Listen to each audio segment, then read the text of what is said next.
as we approach Independence Day and just the 250th anniversary of America, there is perhaps no better time than a movie about one of the heroes that really helped establish this great nation. Young Washington is a story that seems like a lot of people are curious and excited about, especially since it represents something different and just more ambitious than the typical films created or produced by Christians. Does it live up to the hype? I have seen it, so let's talk about it.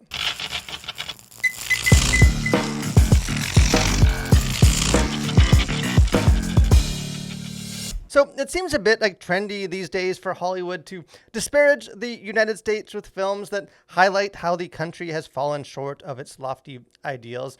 For example, last year's One Battle After Another was like the darling of the Academy Awards. And to be clear, like the beauty of American liberty is that such critical like self-reflection is possible and I think even healthy. But still, this Independence Day and in celebration of 250 years as a nation, audiences can also be reminded that like the men who founded it, America is far from perfect, but the American spirit is a noble and a beautiful thing worth fighting for. Young Washington is the origin story not just of one of those brave founding fathers, but also of the patriotic spirit and just noble values he helped inspire. And I think it is a good movie, at least for the most part. I think, while a bit hollow as like a character study, a painting with more sort of broad thematic brushstrokes that often, I think, keep its hero like at a bit of a distance, Young Washington is a compelling historical drama with a grand scope that I think is rare in Hollywood and an inspirational story that I think is befitting of America at its best. Director John Irwin, who many of you may know from things like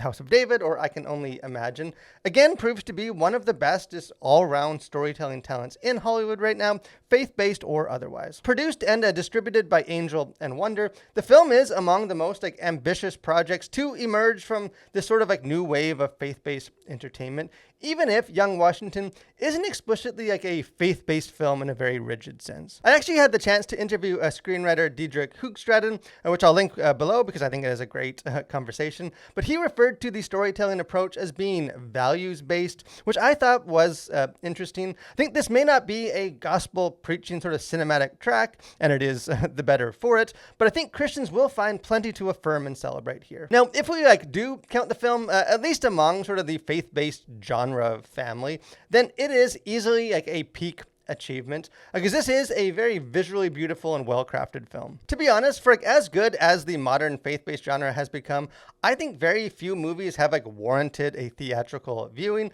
being built more on wholesome narrative than visual spectacle. In contrast, seeing Washington gallop on a horse as cannon fire and the chaos of battle rages all around him is a full-blown cinematic experience that I think has rarely been achieved in the genre, other than perhaps Irwin's own House of David. Now, Young Washington is, I think, solid from start to finish, but I don't think that it fully soars. The film is more kind of interesting than it is engrossing. I think good in most areas, but never quite great in any one of them. The clearest sort of comparable to me, just due to its subject matter, is perhaps Mel Gibson's 2000 film The Patriot. I think historical inaccuracies aside, that film packed a very sort of cinematic punch of action, spectacle, and emotional storytelling. I think Young Washington offers the first two, but just lacks the third. It's a story I think that appeals more to the head than the heart. I think it's historically informative, but just didn't make me feel much towards the story. And the creative decision to focus the story on a limited sort of formative period of Washington's early life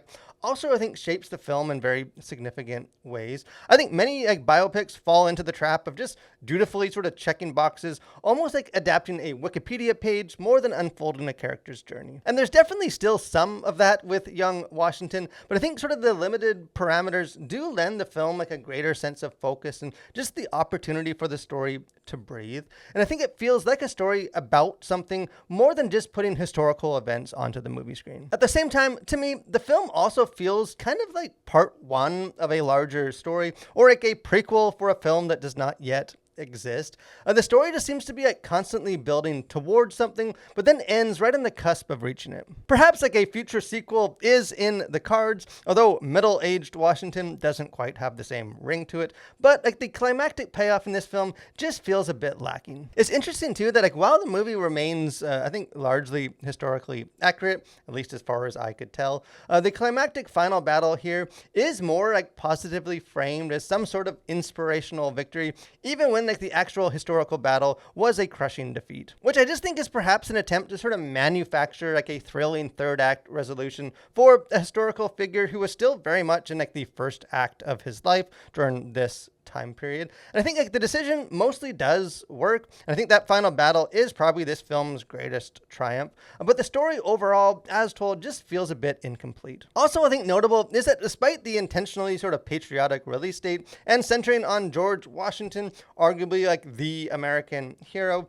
the young part of this film's title means that the story actually like predates the Revolutionary War and sees Washington spend the duration of the runtime as a proud officer in the British Army, which is a bit odd. I think not quite sort of the patriotic celebration that the marketing suggested. Where beyond just like existing knowledge of the historical significance of George Washington himself, there is no real America in this film at all, beyond like a focus on his Virginian regiment and some hints at sort of the American spirit that would one day define the nation. Speaking of Washington, the fact that it has taken until now in this review to discuss the character of George Washington himself is maybe also a bit telling, because unfortunately to me he is like the least interesting part of this film. And I will say I think the fault is not with actor William Franklin Miller, who I think does an admirable job in the role. Instead, I think the problem is more with the characterization. Washington does have like understandable motivations and like inner conflict, but they are approached more from the perspective of like an outside observer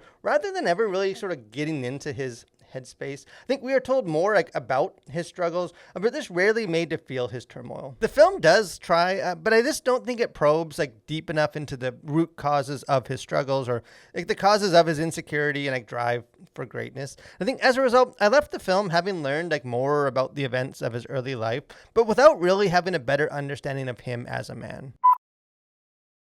As far as content to consider, things going on the surface of this, for language, I counted 2, maybe 3 minor profanities. For violence, there is plenty of sort of wartime action, including men being shot with rifles or like cannon fire, although the action does remain relatively bloodless. I think kind of the most like extreme example of violence does come when a man is hacked with an axe, although it is mostly sort of implied and like depicted off screen. And for sexuality, there's nothing in this film for that.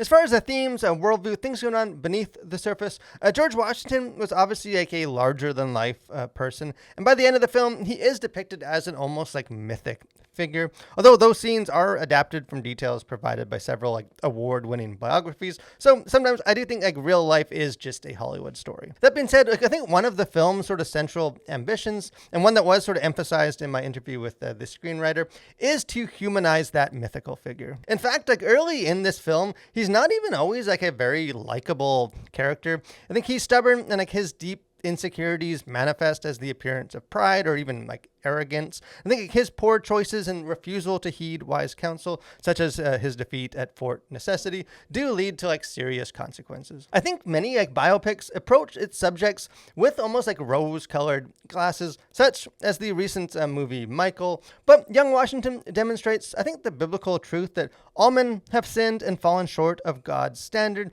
as we know from Romans 3:23. And I think kind of in that way, the film answers the age-old question by suggesting that great leaders are not born great, but must become great. And in like an early scene, which I think is one of the best like just written scenes in the film, George and his mother argue about sort of their unfavorable circumstances, and his mother wishes for her deceased husband back, but says, "Providence denied me this," to which George responds, "Then Providence is cruel," but his mother eventually counters, "God raises what is well grounded." And I think that exchange represents kind of the heart of this film, that we can't control our circumstances, but we can sort of shape our character or allow God to shape it for us in a way to like respond to them. As even one character says later in the film, failure is the tutor sent by God. And so Washington lacks sort of the status and like social advantages of others. And at first he attempts to sort of take it into his own hands to rise to prominence, until ultimately, after great failure, he learns that it is actually through like humility and service that he can be used to do great deeds. And I think it's interesting too that sort of after demonstrating those qualities at the end of the film, even sort of the pagan Indian tribes recognize God's anointing on Washington's life.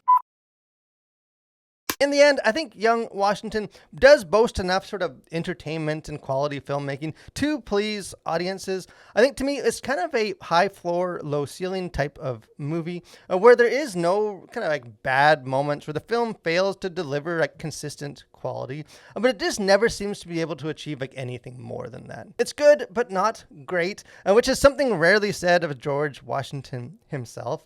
Still, I enjoyed it. I think a lot of other people will too. And I think maybe in retrospect, its legacy may end up being like more for how it paved the way for the genre to enter a brighter future, which, come to think of it, sounds a lot like George Washington after all. But hey, I would love to hear what you think if you've really been looking forward to this movie and you see it over the holiday weekend. Don't be shy. Jump into the comment section. Let's have a conversation on it. If you haven't listened to, encourage you guys, subscribe to the channel, become a collider. Got lots of other movie reviews, got our Faith and Pop Culture podcast, got interviews, just other fun stuff. Would love to have you guys be a part of that. But most of all, guys, thank you for watching. Stay safe and continue to collide with the world for Christ.